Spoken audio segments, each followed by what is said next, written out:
Hello everyone, very welcome to Commerce Study Guru. This is me Divya, your commerce educator and आज की इस class में हम Punjab lecturer cadre के PYQs को डिस्कस करेंगे।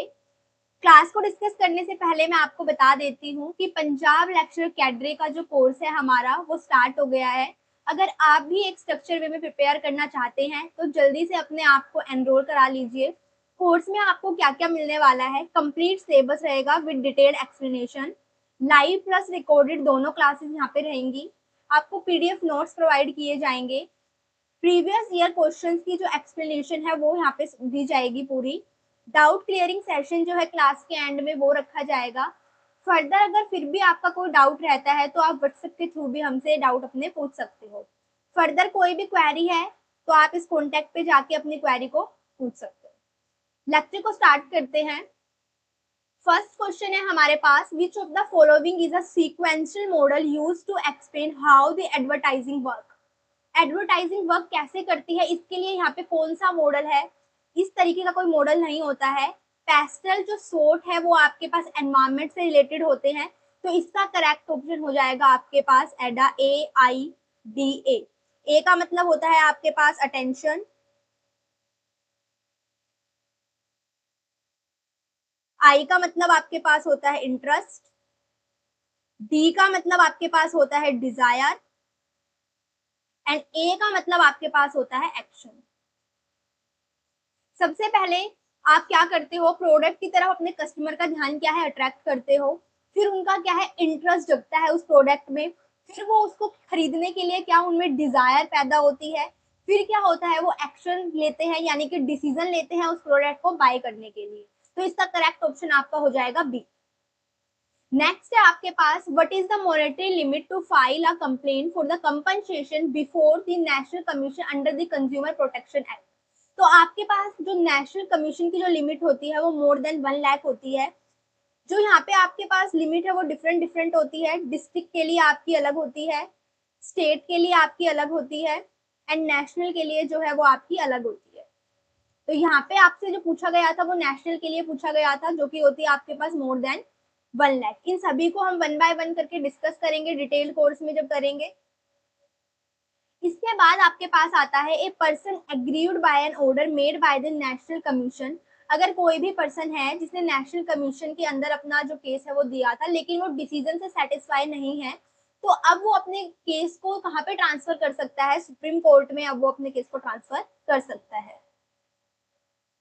विच of the following is relevant with respect to commercial bank. इनमें से बताना है कौन सा कॉमर्शियल बैंक से रिलेटेड है। NPA, debit card, home loans, तो सभी जो है वो कॉमर्शियल बैंक से रिलेटेड है। एनपीए क्या होता है, जब भी आप कोई लोन लेते हो तो आपको उसको रीपे करना होता है। अगर आप 90 दिन के अंदर उसको रीपे नहीं करते हो 19 डेज के अंदर, तो वो क्या बन जाता है आपका एनपीए बन जाता है, यानी कि नॉन परफॉर्मिंग असेट्स है वो बन जाता है। डेबिट कार्ड जो है वो बैंक अपने अकाउंट होल्डर्स को देता है ताकि वो जो कैश है वो विड्रॉ करा सके, एंड जो बैंक है वो आपको होम लोन की फैसिलिटी भी यहाँ पे देता है। तो ये सभी कॉमर्शियल बैंक से रिलेटेड है, तो इसका जो करेक्ट ऑप्शन हो जाएगा वो हो जाएगा ऑल ऑफ दिस। इसके बाद आता है ट्रायल बैलेंस को हम क्यों प्रिपेयर करते हैं, क्या चेक करने के लिए। अरिथमेटिक एक्यूरेसी ऑफ अकाउंट्स को चेक करने के लिए करते हैं, जो भी हमने एंट्रीज की है वो सही है या नहीं है, अमाउंट है वो करेक्ट है या नहीं, पूरा क्या करने के लिए अरिथमेटिक एक्यूरेसी को चेक करने के लिए हम क्या करते हैं, ट्रायल बैलेंस को यहाँ पे प्रिपेयर करते हैं। नेक्स्ट है आपके पास, some assets are easily converted into cash. जो इजीली कैश में कन्वर्टेड हो जाती है वो होती है आपके पास लिक्विड असेट्स। इसके बाद आता है the reward of businessman get from bearing the risk. Risk को बियर करके बिजनेसमैन को जो भी रिवॉर्ड मिलता है उसको क्या बोलते हैं, प्रॉफिट बोलते हैं। रिस्क को वो बियर करता है, फिर उसके बाद उसको क्या मिलता है, वहां पे प्रॉफिट मिलता है। Construction industry belong to. Construction जो बिल्डिंग है वो किससे रिलेट करती है, प्राइमरी सेक्टर जो होता है वो क्या होता है, जो आपके नेचर से रिलेटेड होता है। लाइक आप यहाँ पे माइनिंग इसका एग्जांपल ले सकते हो, फिशिंग जो है वो इसका यहाँ पे एग्जांपल ले सकते हो। ठीक है। सेकेंडरी इंडस्ट्री में क्या होता है, जहाँ पे आप क्या करते हो, जो आपका रॉ मटेरियल है उसको क्या करते हो, प्रोसेस करते हो। जैसे आपको कोई भी बिल्डिंग बनानी है तो आपके पास क्या है, यहाँ पे सीमेंट है, ठीक है, सीमेंट है और ब्रिक्स है आपके पास जिससे आपको बिल्डिंग बनानी है एक। तो बिल्डिंग बनाने के लिए आप जो भी आपके पास रॉ मटेरियल है इसको क्या करोगे, प्रोसेस करोगे। तो यहाँ पे आपसे पूछा था कंस्ट्रक्शन के लिए, तो उसमें क्या करोगे, कंस्ट्रक्शन में जो आपके पास जो रॉ मटेरियल है उसको प्रोसेस करोगे ना, तो ये क्या हो गया, सेकेंडरी सेक्टर इसका करेक्ट ऑप्शन हो गया। टेरिटरी सेक्टर क्या होता है, जो हेल्प या सपोर्ट देने का काम करता है, ये कोई मैन्युफैक्चर नहीं करता है। तो करेक्ट ऑप्शन यहाँ पे आ जाएगा आपका डी। इसके बाद है, इन अ कोऑपरेटिव सोसाइटी के अंदर जो प्रिंसिपल फॉलो किया जाता है वो होता है 1 पर्सन 1 वोट का। Steel Authority of India Limited has which form of the organisation, किस तरीके की ऑर्गेनाइजेशन है, वो गवर्नमेंट कंपनी है जिसमें 51% या उससे ज्यादा जो शेयर होल्ड जो स्टेक शेयर्स होते हैं वो किसके पास होते हैं, आपके गवर्नमेंट कंपनी के पास होते हैं।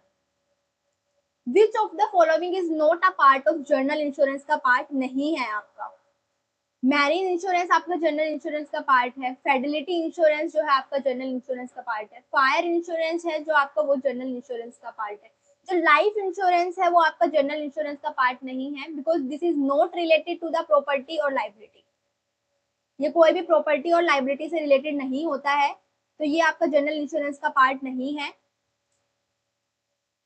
इसके बाद आता है, which of the following is not covered under the contract of indemnity.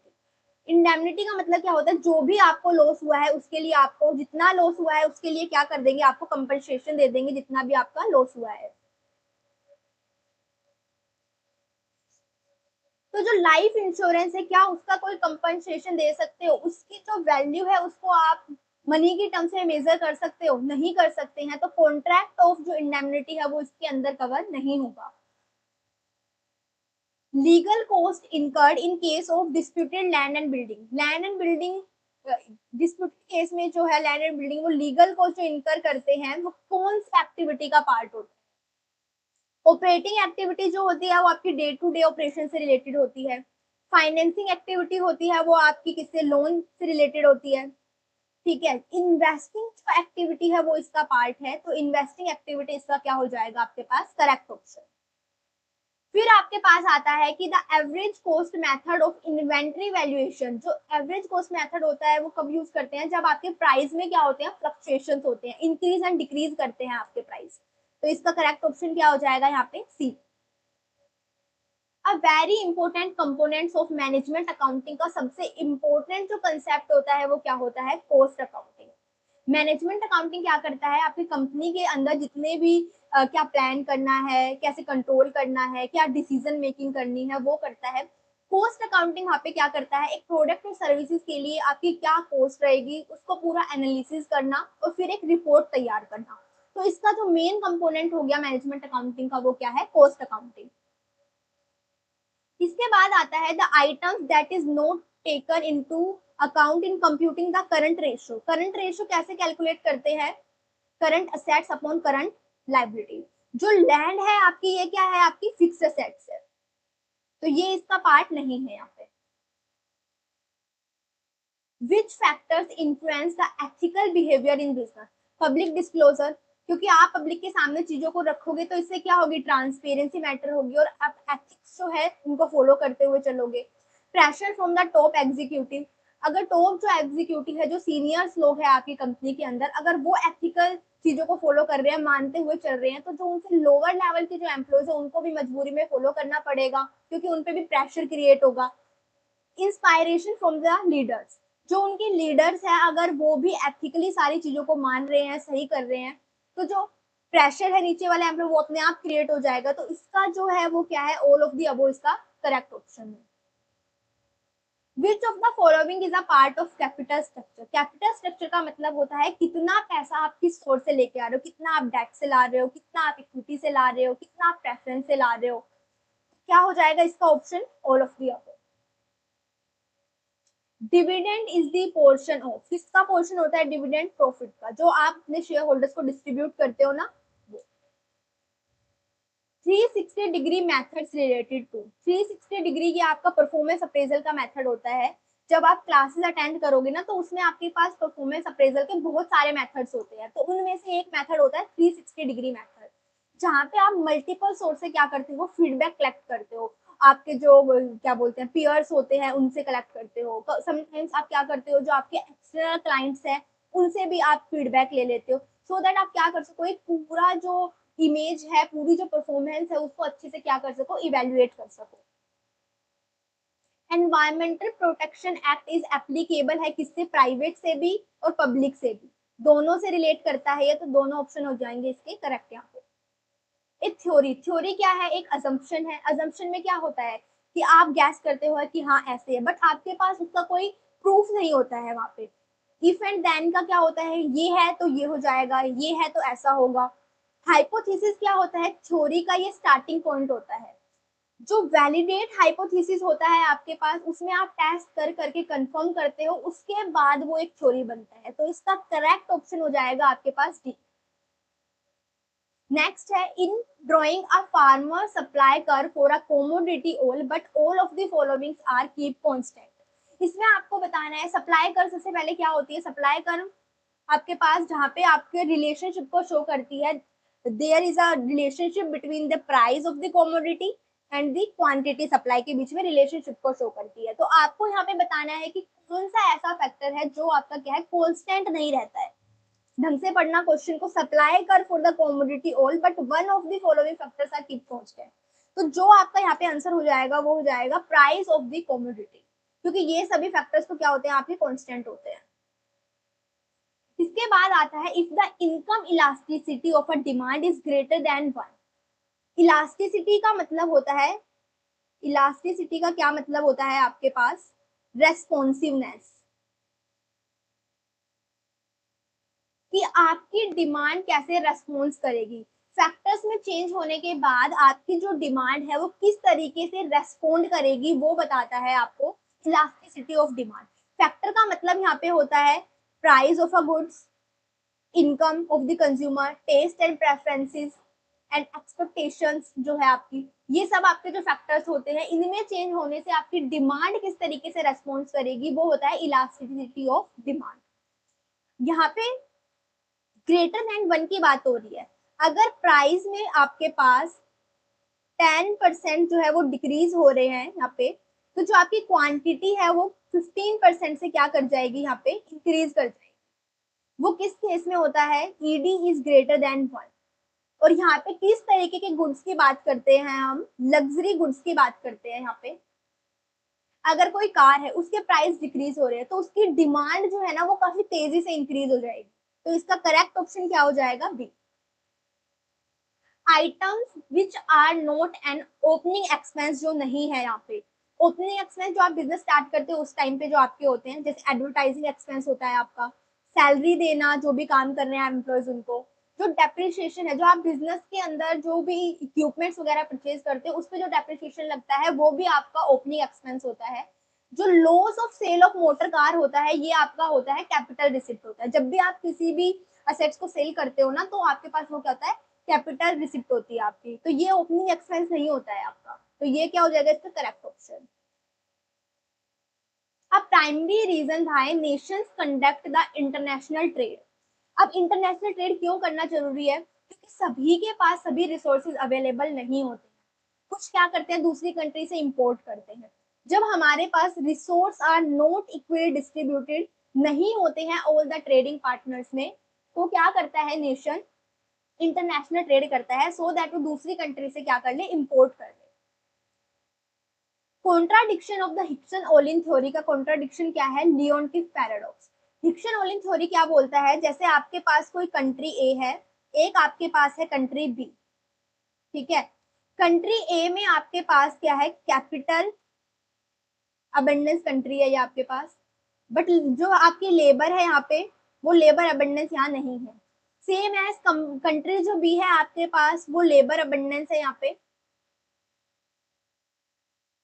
और जो यहाँ पे कैपिटल है वो यहाँ पे क्या है, कम, कैपिटल अबंडेंस नहीं है।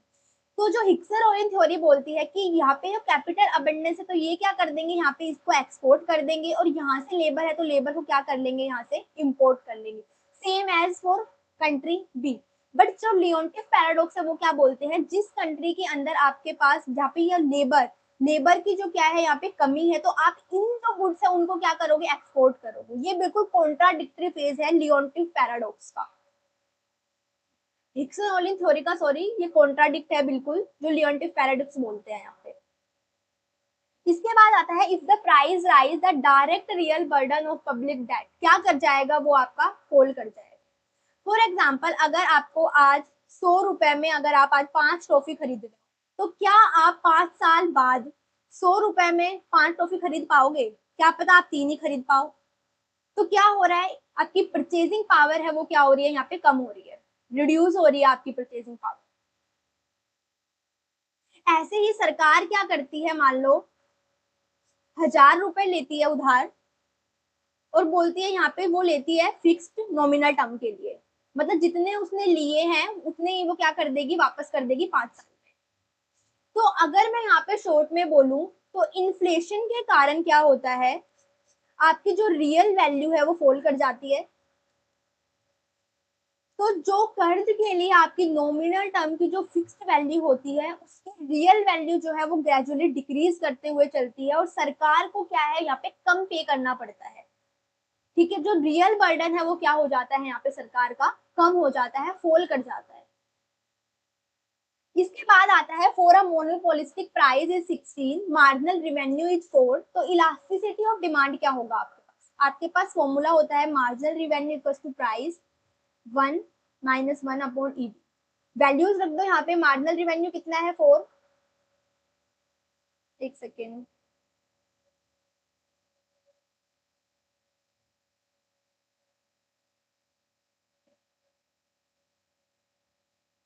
मार्जिनल रेवेन्यू कितना है आपके पास 4, प्राइस कितना है 16।